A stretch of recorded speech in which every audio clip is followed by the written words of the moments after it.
Good morning बच्चों। आज हम 10th क्लास का सिलेबस डिस्कस करेंगे एसएसटी का।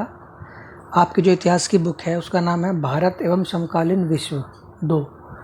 इसमें पार्ट नंबर 1 है यूरोप में राष्ट्रवाद का उदय। ये पार्ट आपके बोर्ड एग्ज़ाम में पूरा का पूरा आएगा, इसलिए आपको इसकी अच्छे से तैयारी करनी है।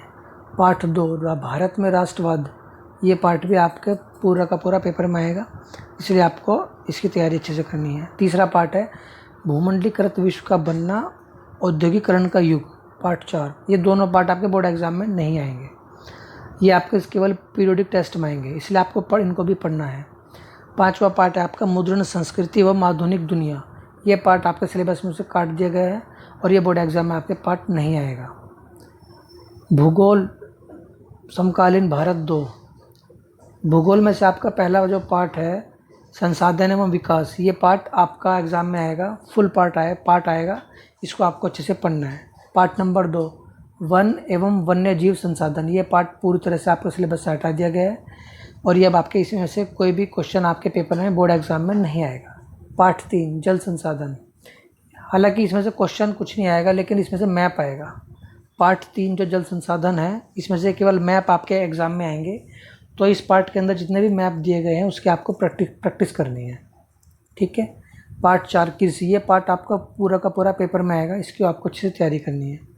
पार्ट 5 खनिज तथा ऊर्जा संसाधन, यह पार्ट आपके सिलेबस में नहीं है, इसको हटा दिया गया है, केवल मैप आएंगे इस पार्ट से, यानी कि पार्ट 3 जल संसाधन और पार्ट 5 खनिज एवं ऊर्जा संसाधन,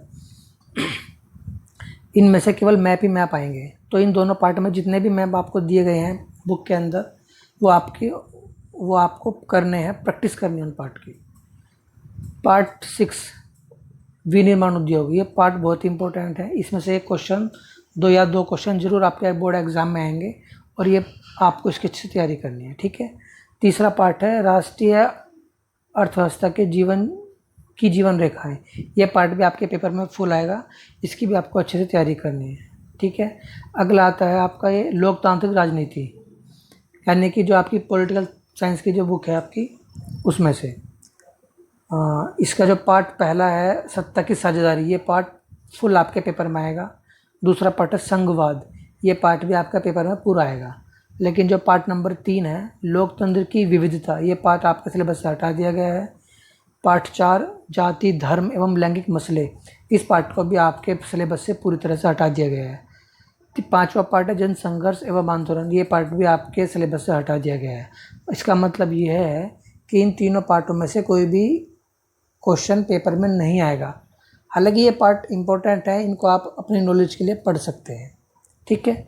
छठा पार्ट है राजनीतिक दल, इसमें से ये क्वेश्चन जरूर पेपर में आएगा, ये फुल पार्ट आपके सिलेबस में है, तो इस पार्ट को आपको अच्छे से तैयारी करनी है, पढ़ना है। पार्ट 7 है लोकतंत्र के परिणाम, ये पार्ट भी बहुत इंपॉर्टेंट है, इसमें से भी क्वेश्चन पेपर में से आएंगे। 8वां पार्ट है लोकतंत्र की चुनौतियाँ, इस पार्ट को आपके सिलेबस से हटा दिया गया है, तो आपको इनको पढ़ने की आवश्यकता नहीं है, नॉलेज के लिए आप पढ़ सकते हैं, बोर्ड एग्जाम में इनमें से क्वेश्चन नहीं आएगा। आर्थिक विकास की समझ, ये आपकी इकोनॉमिक्स की बुक है, इसमें से जो फर्स्ट पार्ट है आपका विकास, ये आपका फुल पेपर में आएगा, इसकी आपको अच्छे से तैयारी करनी है।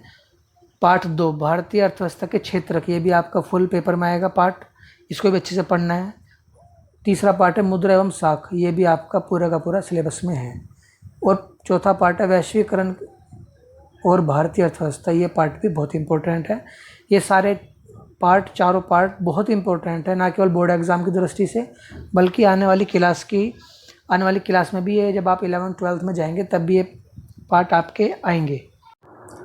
पार्ट 5 उपभोक्ता के अधिकार, ये केवल प्रोजेक्ट रूप में आएगा, आपके बोर्ड एग्ज़ाम में ये पार्ट नहीं आएगा, ठीक है बच्चों। Thank you.